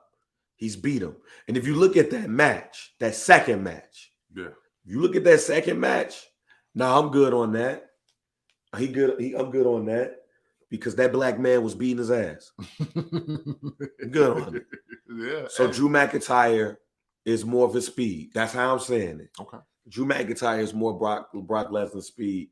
So I can see them two going up against each other once Roman is on vacation and chilling on his super part-time shit, and Drew McIntyre is the champ. Because I think Drew McIntyre will be the champ in 2023. In fact, I will say that it's Cody. The only two people that could defeat Roman Reigns, and it makes sense, is Cody and Drew McIntyre. And I might put Drew McIntyre in front of Cody because of until like maybe when he gets back and you start seeing Cody do more. But right now, I'll put Drew in the lead because you need that massive dude. Like it's the WWE is still the land of giants. Mm-hmm. So I would still put him in that. With that being said, though, to me, this match was number 2. I'll give it number 2 with the Heist of the Century being number 1. Okay. I think that this was the match that they wanted to have because I still stand on Roman Reigns got hurt in that match. At WrestleMania? Yeah. At WrestleMania. Yeah, he was definitely hurt. I still stand on it was hurt. Let's end it. Explosions. We'll get back to it. Yeah. And now it's done. So this was the match that I did not want, but after watching it, I was like, you know what? A fitting in. So we good. It does still beg the question, like, what's next for for Roman Reigns? It is Drew McIntyre, because the next premium live event is the joint in Wales, the Clash at the Castle. So we'll see how that goes. But I don't foresee Roman Reigns losing the title. And after looking at this, if what the goal is what we believe is to get past Pedro Morales, we're not going to see him lose that belt until June, July at the very least. Question I thought of as all this was going out there, obviously we're at the arena for SummerSlam, and I was asked a very important question. Are you interested still in Uso matches? Are you interested in Roman Reigns matches? Because they always win. So yes. So right. Right. I was like, hey, they're the best tag team in the world. Yeah, I don't mind. Right. Not losing to the Europeans. Was you interested in Hulk Hogan matches? Yeah, you know what? Yeah. As I'm saying, I'm like, yeah. No, hey, and look, I'm with you. When it's working and you winning, oh well. However, a question even I want to throw out to all of y'all out there, and because I think this is important to just ask. Does the bloodline ever have to break up? Like, not even just obviously losing the titles will have to come eventually for one reason or the other. But hey, shout to the Usos, specifically Jimmy and Jey Uso, this is the longest they've stayed healthy together, the longest. So that is even a testament to itself, right? And then you've got obviously Roman Reigns with both titles. We're witnessing one of the most dominant runs, I'll say, of my lifetime for sure. Like, I didn't even see the Horsemen go on a run like this. DX didn't go on a run like this. Obviously, Nation of Domination didn't. You know what I mean? Legacy will not, you know what I'm saying? Evolution didn't, even though they tried to frame it that way. The Shield did not go on this kind of run. Is there ever a time where the bloodline has to break up? I'm always for the act of, and I showed it because it was an NXT promo last night, and I told my daughter, I was like, hey, yo, that dude is also a family member of the Usos in the bloodline. And she got hyped when the NXT promo. She was like, wait, so he could be in the family too? I was like, not even could be, is. I was like, I think that's their little brother. I was like, I was like, so that guy, I was like, so if that guy comes, that's another person. And she was like, isn't Nia Jax like their family member too? And The Rock. And I was like, yeah, absolutely. I was like, shout to you being 11 and knowing something. That's what I'm talking about. But I think about this, and I mean, obviously, I'm up for the family getting bigger, but just to pose the question to all of y'all, do y'all ever think, outside of losing the title, should the bloodline ever break up? No. Okay. Because simply what they are is blood. Right. That's the end all be all. Can they have friction? Yes, absolutely. They can have friction. That's life. That's life. But the one thing is that unites them more than anything is that they're Samoan. Even if I even throw this out here, Rock versus Roman Reigns happens at WrestleMania, right? The Rock says, no, look at me. I'm the head of the table. I own the league. I ran this place. I did X, Y, and Z. I let you be the head of the table. But nobody comes to you. I bought Tamina a house. Right. Yeah. And even my sister, but that's we fam. So right, we fam. But I bought her a house. What have you done for the family? Even that right there is just family feud, not family breakup. Yeah. It's just who's leading the family. Yeah. He beats The Rock. The Rock gives him the rub. It makes him even more over. Never break up. Friction, arguments, debates. At the end of the day, though, we're family. Yeah. This ain't like the Shield or even the New Day or anything like that. This is not Four Horsemen. Yeah. This is family. And break up means I ain't fucking with you no more. I attacked you. Boom, boom, boom. They could just be like, yo, we still bloodline, but we doing this. Yeah. And still be bloodline. That's true. You know, low key, what if Roman, I don't think this is ever going to happen, especially now. I think this was more likely last year.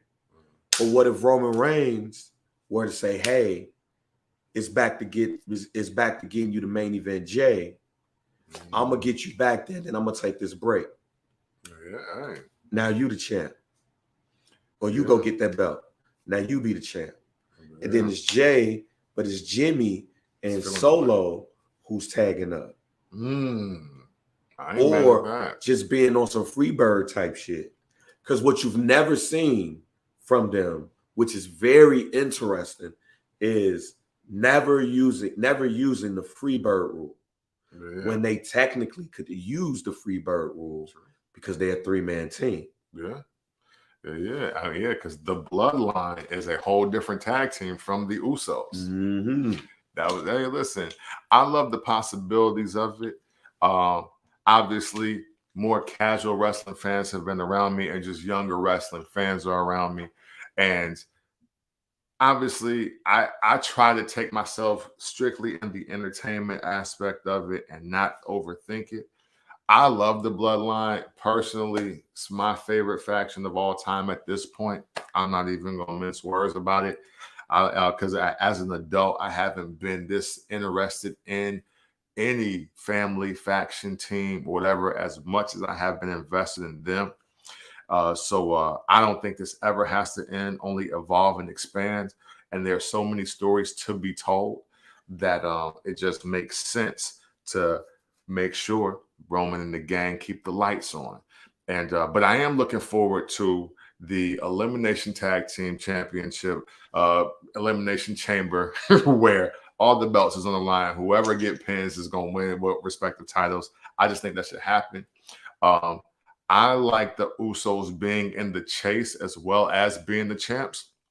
I think they're one of the few teams of just this era who are just as interesting with titles as they are without it. Mm-hmm. So you can afford to put the belts on somebody else for a month or two, maybe even the whole quarter. And they're still going to give you money every single time. So looking forward to that. If it breaks down that way, but just thought I'd throw it out there to y'all because we already had this Roman getting stagnant at day 500. We 200, right? we had 200 more. But now. It also puts the WWE. It still puts the WWE in a trick bag, in my opinion, because now you got both belts on both. You have all the belts on 3 people. Yeah, and it's all of the belts. Yeah, it's not y'all the world and y'all the tag team champion, and then we got over here on Raw. Right. No, it's all the belts. And that's the trick bag that I believe that the WWE is in, because now I'll keep it a buck. Only person I see that's really WWE undisputed universal champion quality here is Roman. I don't want Roman to lose both titles to Theory. Yeah. I don't. I don't either. I don't either. And for exactly what you said, when they start making stipulations, like for some reason, if the Usos, if the Street Profits get one more shot and they just happen to be for just the Raw Tag Team Champions, I got them going over. Yeah. Or even vice versa. If it's just SmackDown, I got them going over. If Roman Reigns wants to put up the WWE Championship, I'm okay with him losing to anybody. I'm even okay with the cash-in being specifically for the WWE Championship. I'm cool with that. I don't think that they should be title-less, but we do run into, again, the trick bag when they got everything, because nobody that we want to see right now should be holding the U.S. championship. No. Or fighting for it. Or the Intercontinental Championship, for that matter, as well. Yeah, no, I'm straight on that. New titles for sure. I was just thinking that shit last night when I was looking on the website. I'm like, dang, yeah, we need the old. They might as well bring back the old Ruthless Aggression era tag team titles. Which I hated them. But shit, the Kendrick and London shit look better than this. Yeah, these titles are ass. These titles are ass, ladies and gentlemen. Yeah, no, I don't like the Intercontinental belt either. I think that's the worst out of all of them. Yeah. And they need to bring the old Intercontinental. Where's Cody Rhodes when you need him when it comes to that shit? Cody, make some changes, man. Call creative. Man. Yeah, tell him, like, just go after the belt and say, like, or Gunther, say, nah, I don't want this belt. You know like, just have it with the black strap. You know what I'm saying? Right, yeah. Shoot. The classic black and gold, man. Yeah, because I hate this belt. But no, so Roman Reigns is slated to go up against Drew McIntyre at Castlevania, right? Yeah, Castlevania 4. They fought at WrestleMania in a grudge match, not a title match. They fought at, what was that, Clash of Champions, when it was champion versus championship. What do you expect? And do you think that the WWE will really think about having Drew McIntyre win at home?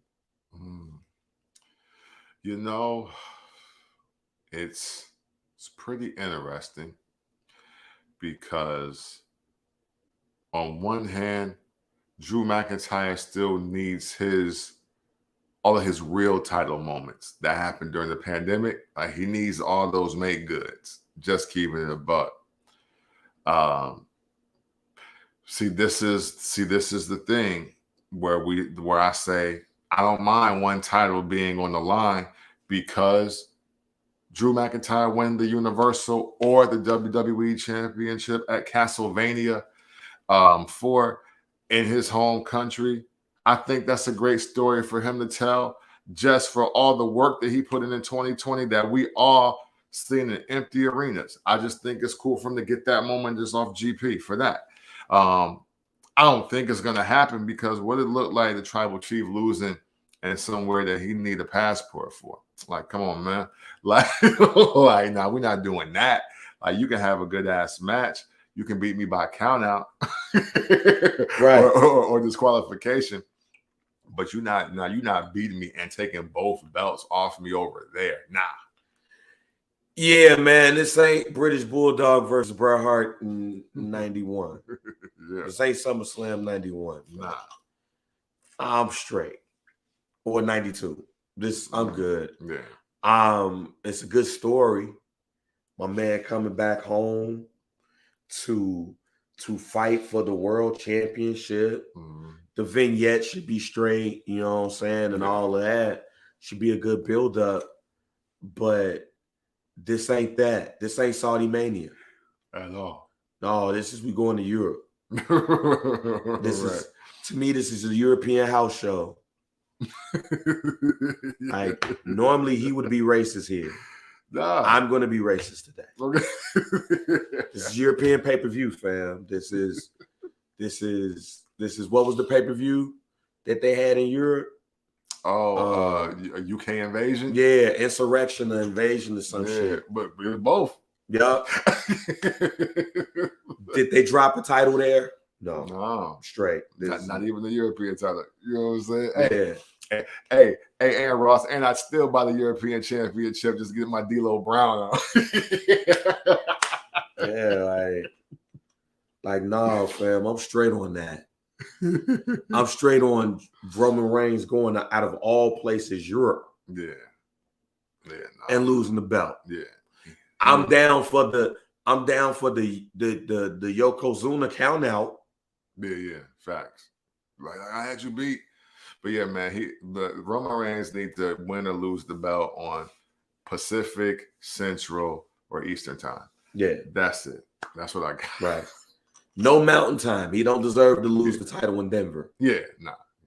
And nothing like that. No. Like going a mile high to lose the fucking title. No, we're not doing that. So no. I think this is going to be a great match because they always have great matches. Yeah. So that's one.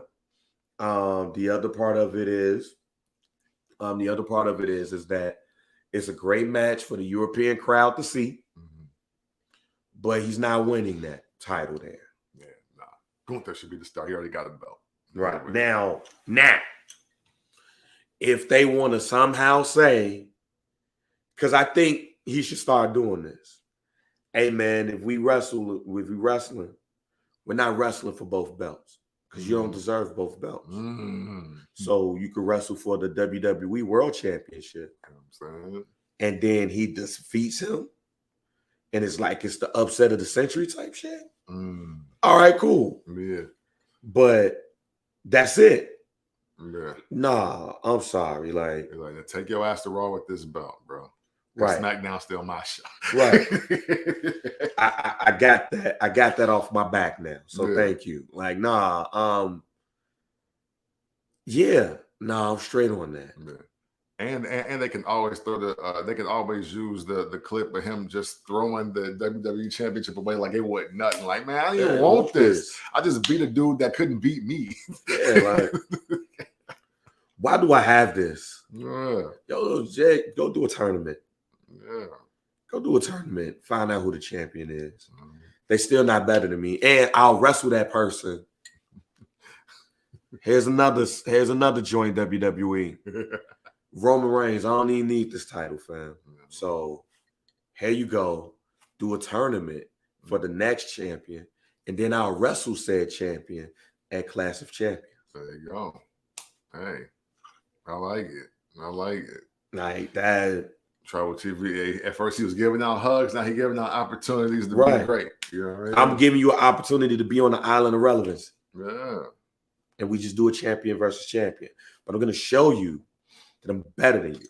All right, man, before we get out of here. Yeah. One of the things that was talked about last night was, saw something on the internet where Sasha Banks and Naomi are going to be at C2E2 here in Chicago, right?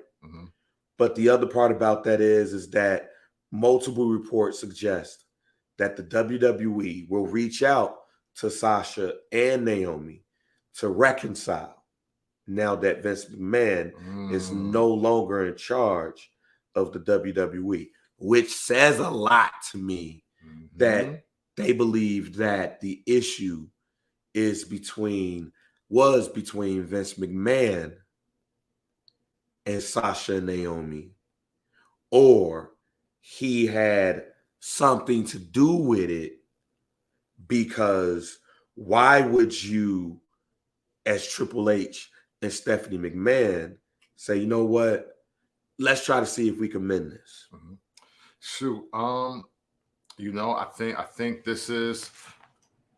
think we gotta finally give wrestling Twitter, even though they're very vile and disgusting in this manner, we gotta give them a little credit.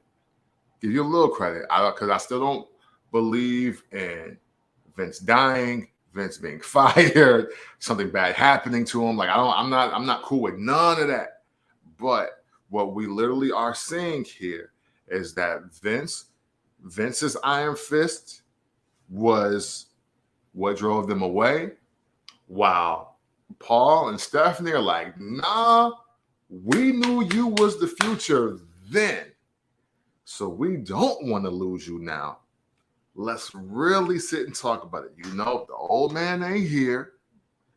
You know how we feel. Like, come on, NXT. Like, yo, we made you from a Funkadactyl into a 2-time SmackDown Women's Champion. Yo, Sasha, come on, Sasha. We know, like, we get it now. We all get it. So now I think that now we truly see Triple H's full vision. And that could be good or bad, depending on how you look at it. But that's how it should be, though, right? Like, everybody can't get on. Everybody can't get popping. If this was music, everybody ain't gonna go platinum. Some people gotta go gold, and some people gotta have a cult following. And I think that even though people will be right and wrong, if you right more times than you wrong, business is good. Right now, business is the best. If Sasha Banks and Naomi are in the WWE, I don't think anybody can deny that. There is no place for both of those women and their talents to be that would seem like a level up or a lateral leveling right now for them.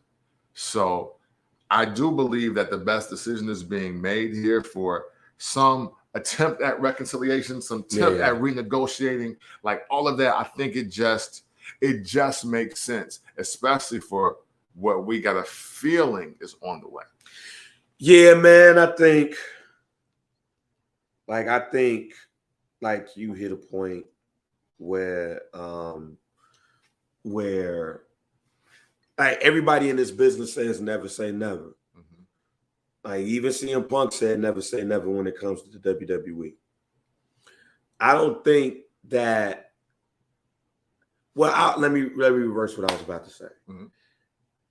You will see the power of Triple H if them two decide to come back. And even more importantly, you'll see the power of Stephanie McMahon if they decide to come back. Because you will see if they the cool kids. And I think the industry is watching because of Dakota Kai coming back or EO re-signing and coming to the main roster. All right, that's cool. That's dope. Great story. Yay. Right.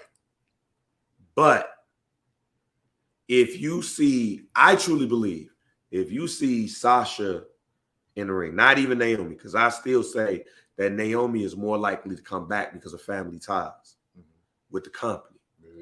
Sasha ain't got those family ties. I believe if you see Sasha Banks come back, it changes the course of the WWE. They become the cool kids again to the industry. Like, okay, we fuck with y'all enough to come back. Other people other people outside of the WWE are gonna look at that and they're gonna say, if they can reconcile, I could go over there and wrestle. Yeah. Because look, I don't give a fuck what nobody say. Every wrestler wants to be in the WWE. Right. Don't believe the hype. Don't believe the hype. Every wrestler, that's like somebody saying, I don't want to be a Los Angeles Laker. Right. That's like somebody saying, I don't want to be a Yankee. Yeah. Like 95% of wrestlers want to go to the WWE. That other 5% wants to be indie or now go to AEW because it's an alternative. Yeah. But nobody is like, nah, fuck this. Yeah. Like people think they are. Right. But like, and we got asked last podcast, do you think the product has become stale? I don't think that the product has become stale. I just think that people, and what I meant to say last week is I think that there's people in power that's been in power for so long that they're set in their ways. But they're set in their ways because shit works. Yeah. And then you got to ultimately make a choice. Triple H just came and he said he's about collaboration. He's about listening to people. Vince McMahon will shut the door on your motherfucking ass if he didn't fuck with you like that heavily. Sometimes he was not receptive to those things from you. Now, if you went to somebody and was like, I got this idea. Right. Can you go talk to Vince about my idea because he fuck with you? Right. Triple H said he's not going to be like that. He's not going to let the inmates run the asylum. Right. But he's not going to do what Vince did. Right. And I think in some cases, that's what people just want to be heard. Yeah. Because everybody can't be world champion. Ross just put down Rusev Day. I don't know how many times I've came on this podcast and said that Rusev should be the AEW world champion right now. And he losing in mid-card title championship joints.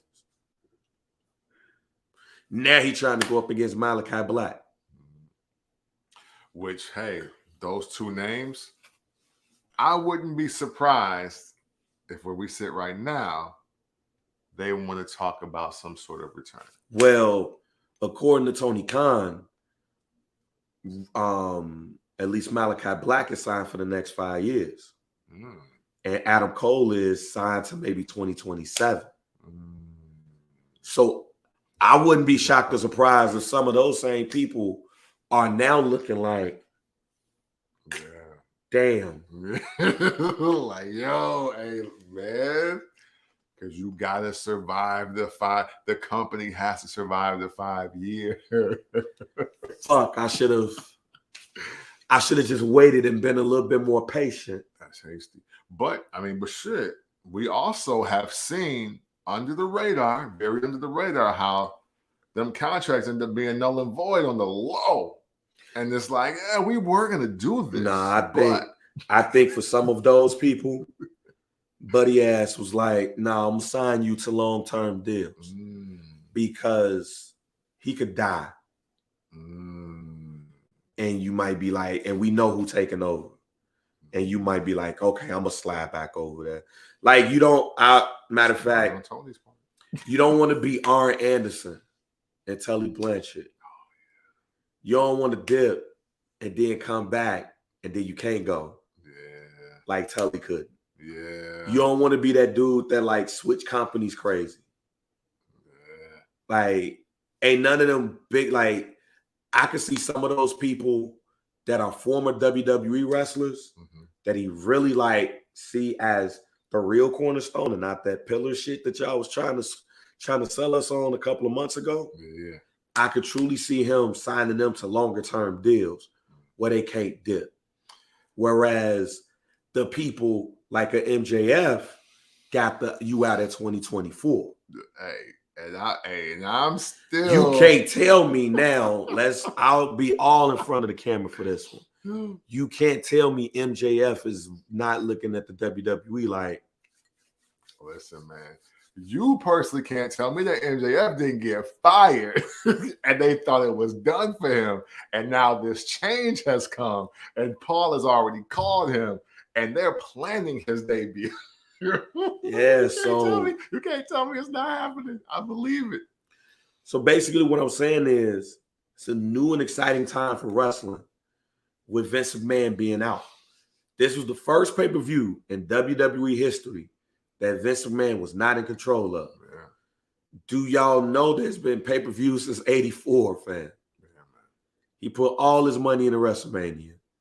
Then he gave us Wrestling Challenge, WrestleMania again, SummerSlam, Survivor Series, Royal Rumble, all in your houses, the ones for a dub, the ones that became major pay-per-views, the new joints that became major pay-per-views, Taboo Tuesday, Cyber Sunday. He was at all of them, working. This was the first one without him. So yeah, I think it was people coming through Gorilla and be like, damn, it's kind of weird not seeing Vince there. Oh, that was a section of people that was sitting there like, Vince ain't there. That's why Michael Cole getting love today about how he performed yesterday. That's how come when you see a Dakota Khan and Io Shirai come back, you see people on Twitter tweeting people, tweeting sources saying, yo, I thought Io Shirai wasn't coming back. I thought she was going to Japan.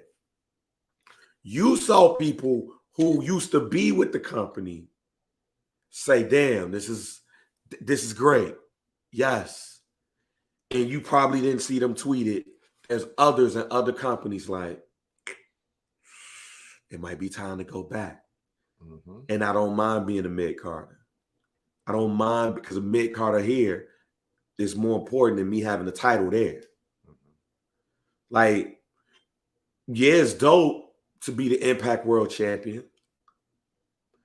But for some of those people that were champions, like, man, shit, that money and the lifestyle was better when I was over in the WWE losing the Velveteen Dream.